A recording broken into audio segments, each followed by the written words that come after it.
question that comes up a lot in my practice is, am I worthy? Am I worthy? Am I worthy of love? Am I worthy of acceptance and approval? Something that a lot of people struggle with. Where does that struggle come from? Maybe their childhood was one that they didn't get a lot of praise or approval. Maybe they grew up in a very critical household, or a household that wasn't very expressive or very affectionate. Maybe they grew up in a household where there was a lot of judgment, and they always felt like it was never good enough. What they did was never enough. Certainly our childhood and our upbringing contribute to our worthiness, or the way we define worthiness. But there are other things that contribute. Our circumstances, our situation, our life experiences. There are many things that contribute. But a lot of people, myself included, a lot of people are focused in on approval, acceptance, love based on achievement, performance, productivity. So many of us think that if we do well in life, if we're successful, if we're educated, if we have a good job, if we make good money, then we can feel worthy. And for so many of us, our worthiness is tied into that. Our performance, our approval and acceptance by others, our status. Some people look at their physical appearance or their material possessions, but a lot of people are tied to external things to determine whether they're worthy. External things, objects, money, even our physical appearance, because those things, even though they have value, they change. They change over time. But so many of us are fixated on that and obsessed with those kind of things. And we believe that our worthiness is tied to performance, achievement, and productivity. I don't believe that's true. I don't believe that that's where our worthiness comes from. I want to give you other things to focus on and to work on that can be tied into worthiness. And the first one is our ability to praise ourselves. How often do you pat yourself on the back? How often do you praise yourself? How often do you acknowledge the good in you? Many of us don't do that very much.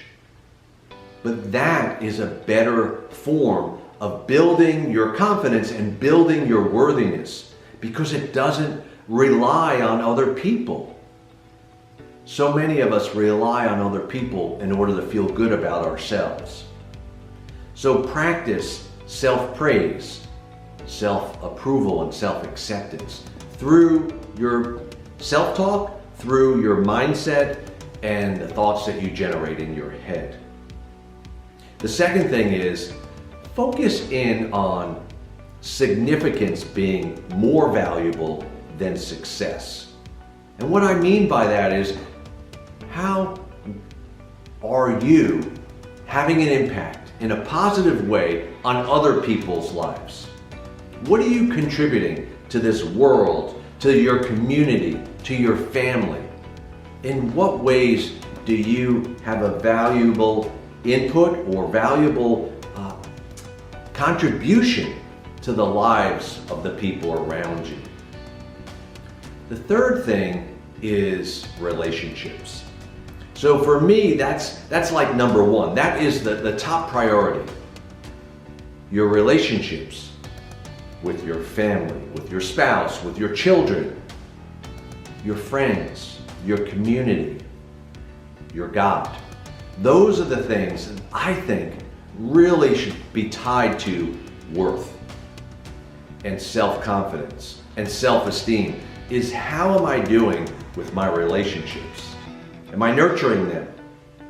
Do I value them? Am I making an effort to be connected to people? The fourth one is forgiveness. I talked about that last week. how good am I at forgiving others and myself? So for a lot of us, we can forgive others, but some of us really have a hard time forgiving ourselves. In order to have good self-esteem and self-confidence, we need to be able to forgive ourselves. We need to be able to cut ourselves some slack and let go of the mistakes that we all make at various times. The last thing that I want to mention is self-care. So people who are worthy, people who have confidence, are people who take care of themselves. And that would be physically, mentally, emotionally, spiritually. Are you taking care of yourself? Through exercise, through diet, through sleep, doing the things that are important to your well-being. And how much time and energy do you put into taking care of yourself? Setting boundaries with others and taking care of your needs. Not in a selfish way, but in a self-care way. So there's 5 things that you can do and you can focus on in order to build that sense of worthiness, that sense of self-confidence. I challenge you to select 1 or 2 of those items and work on building the connection and the value through your relationships, through your self-care, and through your self-talk. Until next time, Dr. Tony Ferretti, signing out.